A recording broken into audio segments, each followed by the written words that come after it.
kalmado tubig oh. Kahapon nalakas ng alon pagluwas namin. O ngayon wala. Kalmado na. Ayun. Saan tayo galing? Doon tayo galing. Tapos papunta ng Atimonan yun, di ba? O, Atimonan.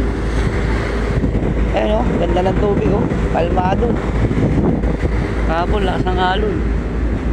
Ayun oh, maandar na tayo. Wala kami magkakakil ng Brazil. Kasi mas wala pang alaw. Ay, makadaan dito sa kapila. Nalisasakay sa... Tayo, ayun yung angklaw.